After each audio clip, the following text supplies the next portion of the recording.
சரி திரு பிரியன் சுருக்கமாக ஒரு விளக்கம். கற்றறிந்த வழக்கறிஞர் என்னோட கருத்தை தவறா புரிஞ்சுட்டு இருக்காரு. ஆக்சுவலா என்னன்னா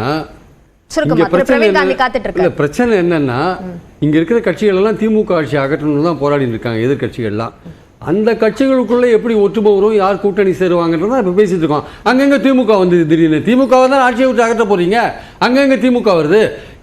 ஊழல் கட்சின்னு சொன்னீங்கல்ல. ஆமா, அதிமுக ஊழல் எதிர்க்கிற கட்சிகள் கூட்டணி சேரும்போது ஊழல் கட்சின்னு வருது. திமுக எதிர்க்கிறதுக்கு தேர்தல் பத்திரத்தில் தமிழ்நாட்டில் அதிகமா வாங்கினது எந்த கட்சி? சார் கொஞ்சம் இருங்க சார். அப்புறம் நீங்க பேசும்போது நான் குறுக்க வரல, கொஞ்சம் இருங்க.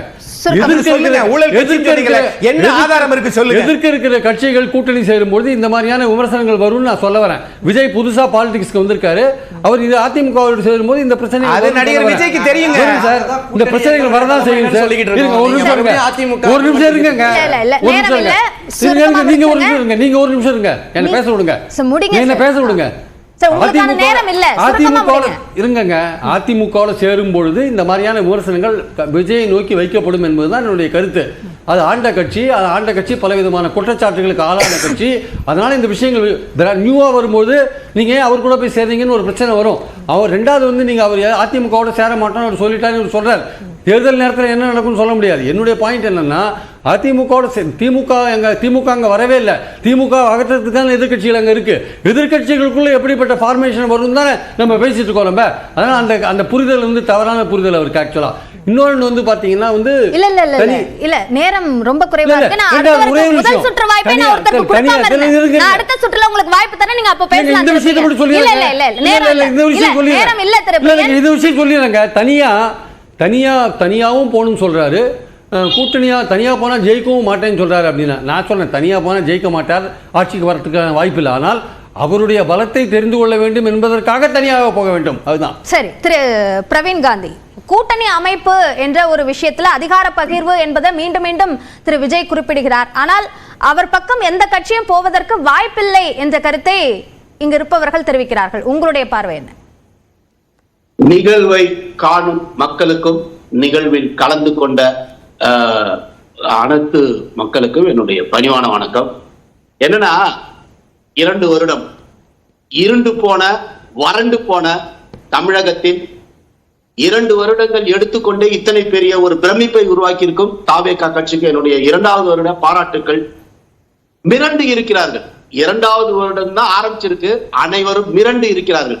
ஏனென்றால் தமிழகத்தை பொறுத்தவரை இங்க ஒரு மாஸ் லீடர் தான் இங்க தொடர்ந்து அதிகாரம் செய்து கொண்டிருக்கிறார். நல்லா புரிஞ்சுக்கணும். நீங்க ஏடிஎம்கேங்கிற ஒரு கட்சி வந்ததும் புரட்சி தலைவர் எம்ஜிஆர், அதை திருப்பி சஸ்டைன் பண்ணதும் புரட்சி தலைவி என்கிற ஒரு சினிமா பர்சனாலிட்டி, ஒரு பார்த்த உடனே பிடிக்கிற ஒரு ஜெயலலிதா மேடம். ஆனானப்பட்ட அண்ணா 18 வருஷத்துக்கு அப்புறம் எலெக்ஷனை ஃபேஸ் பண்றாரு. அப்பவும் எம்ஜிஆர் போட்டுதான் அவங்க எலெக்ஷன்ல ஜெயிச்சாங்க.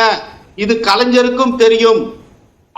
புரட்சி தலைவர் எம்ஜிஆர் ஜெயிக்கணும்னா கலைஞருக்கு வேற வழி இல்லாம கூட்டணி ஆரம்பித்தார். அன்று முதல் இன்று வரை டிஎம்கே என்ற ஒரு சுமாரான வாக்குகளை வைத்திருக்கும் ஒரு கட்சி, அது எப்பவுமே கூட்டணி சக்தியில் தான் வந்து கொண்டிருக்கிறது. ஆனால் திரு விஜய் அவர்களுக்கு அப்படி இல்லை. மேடம் ஒண்ணு நல்லா தெரிஞ்சுங்க மேடம், விஜய் களத்திற்கு வர வேண்டும், களத்தில் இவர்களை போல் குதிக்க வேண்டும் என்று மக்கள் எதிர்பார்க்கவில்லை. மக்களுக்கு ஒண்ணுதான் வேணும், மாற்றம் வேணும். தொடர்ந்து இவர்களுக்கே ஓட்டு போட்டு சலிச்சு போச்சு மக்களுக்கு. இது 2016 எப்ப ஜெயலலிதா மேடம் போனாங்களோ, எப்ப கலைஞர் போனாரோ அப்போ இருந்தே வந்த ஒரு மனோநிலை. அதனாலதான் திரு சூப்பர் ஸ்டார் ரஜினிகாந்த் வந்தா 50% 40% எடுப்பார்னு ரவீந்திரன் அவர் அவ்வளவு தைரியமா சொல்லக்கூடிய தைரியம் எங்க இருந்து வந்ததுன்னா, மக்களுடைய மனதில் மாற்றம் வேண்டும் மாற்றம் வேண்டும் ஏங்கிக்கிட்டு இருக்காங்க. சார் மாற்றம் வேண்டும் மக்கள் நினைக்கலாம், மக்கள் மாற்றம் வேண்டும் நினைக்கலாம். அந்த மாற்றத்தை திரு விஜய் கொடுப்பார் என்ற நம்பிக்கையை எந்த வகையில இந்த ஓராண்டுல உருவாக்கி இருக்கார்? அவருடைய இப்ப பேசினார ஒரு இளைஞர் பேசினார், ரமேஷ் நினைக்கிறேன், எவ்வளவு தெளிவா எவ்வளவு தீர்க்கமா பேசுறாரு. எப்படி உருவாக்கி வச்சிருக்காங்க பாருங்க எதிர்கால சந்ததியை. இப்படி ஒரு தெளிவான பேச்ச நான் இது வரைக்கும் பார்த்ததே இல்லை. ரொம்ப கிளாரிட்டியா பேசுறாங்க பாருங்க. அப்போ ஒரு இடத்துக்கு அவர் தான் எல்லா இடத்துலயும் செய்யணும்னு அவசியமே இல்லை மேடம். அவருடைய ஆட்கள் செஞ்சாலே பேசினாலே போதும். இந்த திராவிடம் இல்ல சார், நீங்க தொடக்கத்துல நீங்க சொன்னீங்க பாதுகாத்துக்கிட்டு இருக்க தவிர இறங்கி எந்த வேலையும் செஞ்சதா எங்களுக்கு தெரியல. இல்ல மிரண்டு போயிருக்காங்க அப்படின்னு நீங்க குறிப்பிட்டீங்க. எந்தெந்த விஷயத்துல எந்தெந்த கட்சிகள் மிரண்டு போனாங்க?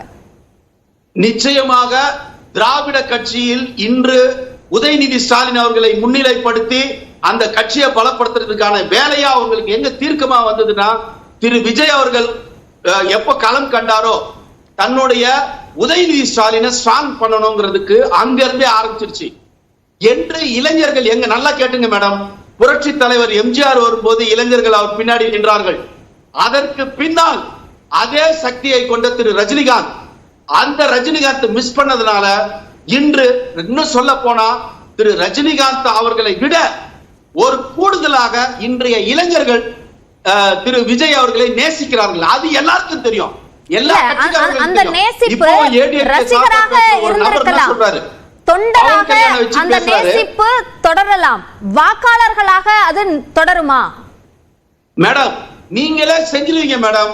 உங்களுடைய டிவி சேனல் நான் சமீபத்துல பாக்குறேன், இந்த ஒரு வருட காலமாக திரு விஜய் அவர்கள் கட்சி ஆரம்பித்ததிலிருந்து உங்களுடைய சோசியல் மீடியாவாகட்டும் மீடியாக்களாகட்டும் விஜய் எதை செய்வார், ஏன் செய்யவில்லை, எப்போது செய்வார் என்று ஏதோ ஒரு வகையில் மக்களிடம் நீங்கள் கொண்டு போய் சேர்க்கிறீர்கள்.